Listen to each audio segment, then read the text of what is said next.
آپ قرآن پڑھیں نا ذرا، کس طرح کھول کھول کے بیان کرتا ہے اللہ، میرے سوا جن کو تم پکارتے ہو لن یخلقوا ذبابا، وہ ایک مکھی بھی پیدا حد نہیں کر دی اللہ.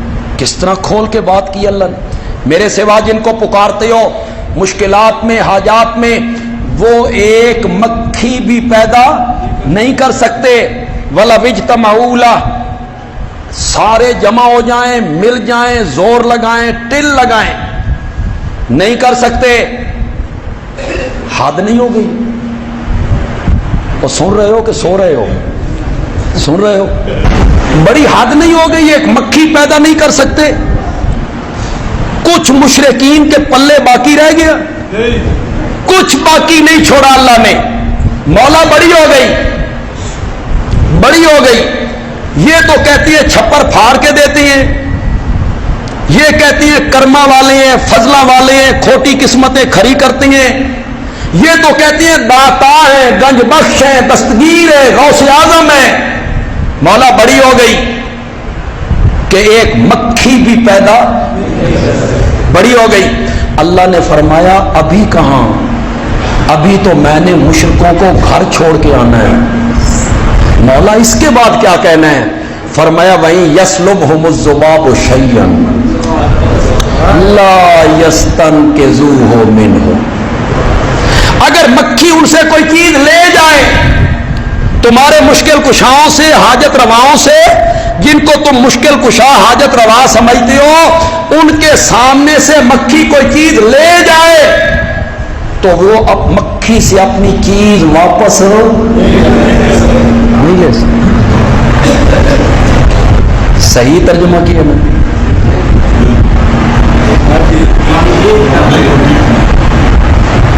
یسلب کا یہی معنی ہوتا ہے، لے جائے. کیوں جی پروفیسر، یسلب کا معنی کیا ہوتا ہے؟ سلب کرنے کا کیا معنی ہوتا ہے؟ لے جائے.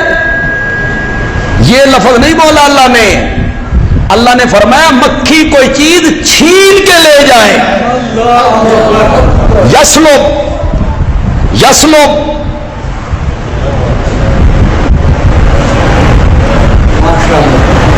یہ میرا موبائل ہے، مبارک زیب صاحب لینا چاہتے ہیں، لینا چاہتے ہیں، میں دوں نہ دوں میری مرضی ہے. یہ چھیننا چاہتے ہیں، چھیننا چاہتے ہیں. اس کا کیا مطلب؟ ادھر سے انہوں نے پکڑا، ادھر سے میں نے پکڑا، میں نے ادھر زور لگایا، انہوں نے ادھر زور لگایا. میرے ہاتھوں کی گرفت ڈھیلی ہو گئی. یہ طاقتور تھے، میں کمزور تھا. یہ چھین کے لے گئے. پشاور والوں میری اس بات کو غور سے سنو، 7 دن تک تمہیں مزہ آتا رہے گا. یہ چھین کے لے گئے. میں کمزور تھا، یہ طاقتور تھے. جو چھین لے وہ طاقتور ہوتا ہے، جس سے چھینی جائے وہ کمزور ہوتا ہے.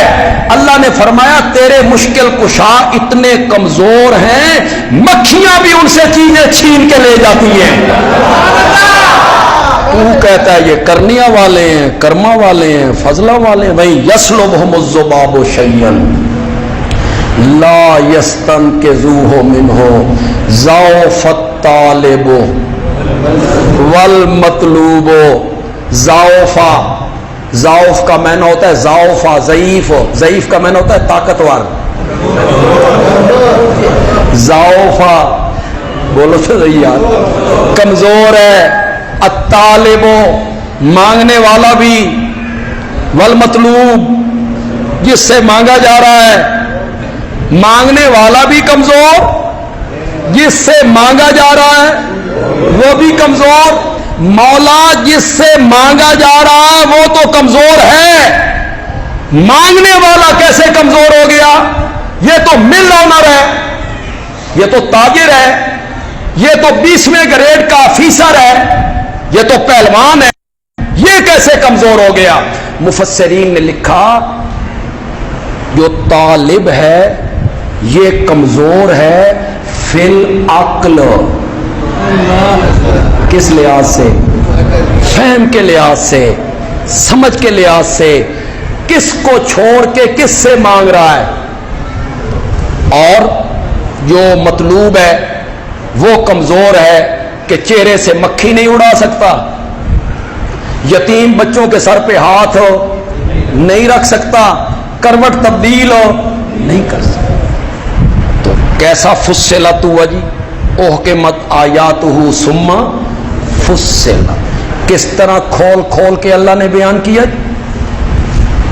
پھر جب اللہ نے اس آیت کو ختم کیا تو آگے اللہ نے تھوڑا سا شکوہ کیا، شکوہ لوگوں سے، ما قدر اللہ، جس طرح میری قدر کرنے کا حق تھا نا، لوگوں نے میری قدر نہیں کی، جس طرح میری قدر کرنے کا حق تھا لوگوں نے میری قدر نہیں کی، ان کو مجھ سے ملا دیا جو مکھی نہ بنا سکیں۔ آپ کی توجہ چاہوں، ایک جملہ کہنا چاہتا ہوں، جملہ تو تقریروں میں کہتا ہوں لیکن آج درس کے ماحول میں بھی کہنا چاہتا ہوں کہ پہلی مرتبہ آپ کے پاس آیا ہوں۔ اللہ کی جس طرح قدر کرنی چاہیے تھی اس طرح لوگوں نے اللہ کی قدر، غیر اللہ کے پجاریوں نے ان کو مجھ سے ملا دیا کہ وہ بھی کھوٹی قسمتیں کھڑی کرتا ہے، یہ بھی کھوٹی قسمتیں کھڑی کرتا ہے، وہ بھی داتا ہے، وہ بھی داتا ہے، وہ بھی گنج بخش ہے، وہ بھی گنج بخش ہے، ان کو مجھ سے ملا دیا جو مکھی نہ بنا سکیں، مکھی نہ بنا سکیں، مکھی چیز چھین کے لے جائے تو مکھی سے چیز واپس نہ لے سکیں، ایک طرف تیرے مشکل کشا ہے جو مکھی نہ بنا سکیں، ایک طرف میں ہوں جو ماں کے پیٹ میں 3 اندھیروں میں گندے پانی کے نقشے پر، گندے پانی پر نقشہ جماتا ہوں اور یوسف جیسا حسین بنا کے رکھ دیا۔ انہوں نے میری قدر نہیں کی، انہیں میرے ساتھ ملا دیا۔ وما قدر اللہ حق قدرہ واللہ هو القوی۔ سبحان اللہ۔ اب ذرا پڑھو ضعفا، جب ان کی باری آئی تو کیا کہا؟ ضعفا، اپنی باری آئی تو القوی العزیز، طاقت والا بھی ہوں، عزیز بھی ہوں۔ عزیز کا معنی ہم کرتے ہیں غالب، اکثر غالب، کچھ لوگوں نے معنی کیا زبردست۔ عزیز کا معنی کیا کیا؟ زبردست۔ یہ ہم نے معنی کر دیا، علماء معنی کر دیتے ہیں، شاگرد پڑھ لیتے ہیں، اس کی یار تہ میں تو ذرا اترو، زبردست، اس میں کتنی قوت ہے، زبردست۔ ہم چھوٹے تھے تو ہمیں نورانی قاعدہ دے دیا گیا، بھائی مسجد میں جاؤ اور قرآن پڑھو۔ آپ بھی جاتے ہیں حافظ صاحب کے پاس، قاری صاحب کے پاس، یا قاری صاحب گھر آتے ہیں پڑھانے کے لیے، تو وہ نورانی قاعدہ جب انہوں نے پڑھایا، پہلی پٹی، دوسری پٹی، تیسری پٹی، تو پھر آگے ایک پٹی آئی تو انہوں نے پہچان کروائی۔ قاری صاحب کہنے لگے جو حرف کے اوپر ہو اسے زبر کہتے ہیں، حرف کے اوپر ہو اسے زبر کہتے ہیں، اور جو حرف کے نیچے ہو اسے زیر کہتے ہیں۔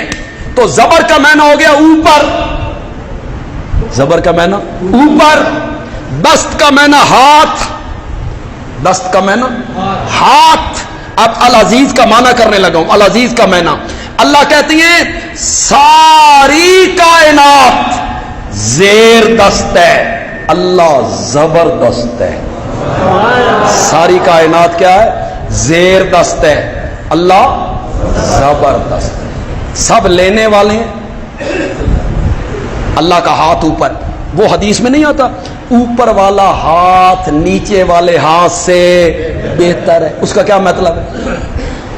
اوپر والا ہاتھ نیچے والے ہاتھ سے بہتر ہے، اس کا کیا معنی؟ دینے والا ہاتھ